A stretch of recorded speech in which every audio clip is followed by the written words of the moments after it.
Well, for more on the reporting season moves, his views on some of these results, we're joined by Marcus Bogdan, Chief Investment Officer at Blackmore Capital, live from Melbourne. Welcome to the program, Marcus. Thanks for joining us. What is capturing your attention from all of the data that we've seen, all of the news this morning? What is really the front and centre for you? The core profit guidance has certainly been Commonwealth Bank, which was really in line with expectations. We saw with APRA's statistics in June that CBA was leading both on loan growth and on deposit growth.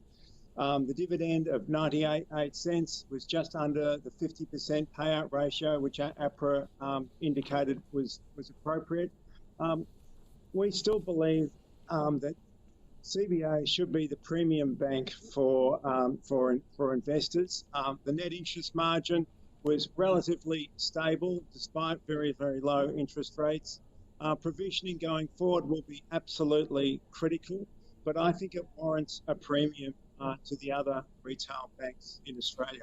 I'm curious, Marcus, are you invested in CBA? A lot of people will be reviewing their portfolios in light of reporting season and what happens. We get a trading update coming from NAB on Friday. But for many investors, the financials in general are just still a no-go zone because of the uncertainty going forward.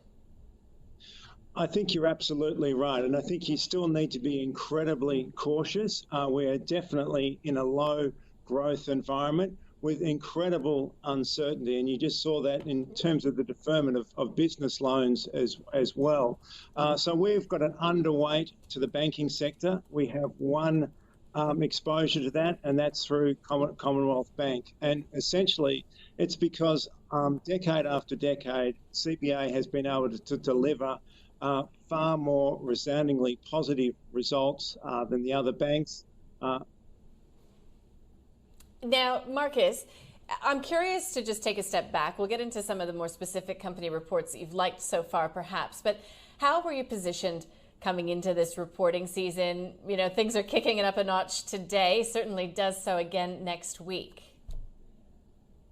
Before we came into reporting season, we could see that earnings were certainly under pressure. And, the expectation that earnings per share could be down 20% with dividends substantially lower than that. So we were positioned defensively and with some growth. That was at the one end of the scale. The other end of the scale is obviously in some cyclical areas, things are going incredibly well.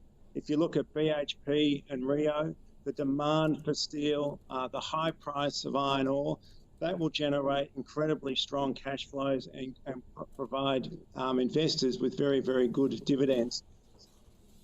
So it was a barbell approach. From the perspective of what we've seen overnight, Marcus, there's been whispers of a Russian vaccine. We're not going to get too excited just yet, but there's going to be elements of the markets that will be excited because that return to normal can impact things like airports, roads. We've seen Transurban come out with their numbers. Are we expecting to see some really pronounced moves to the upside in some of these sectors and segments purely on the back of this news? I think you make a really critical point, and that's something that we've really got to navigate carefully in the portfolio, where we're currently well positioned defensively. But the news on the vaccines has certainly been incredibly encouraging. And so markets are forward-looking, and we do need to look at those businesses, those quality businesses, which have been so deeply affected by social distancing. And so I think it is now time to look at those quality stocks that could potentially improve with a vaccine. And that could be in the energy sector, that could be in core retail groups, and also it will be a beneficiary to the banks and CBA because it will allow people to get back to a more normal level of business activity. Just picking up on what you said about the retailers, are you talking discretionary retailers that have garnered so much attention so far in this reporting season with the massive shift that we're seeing to online?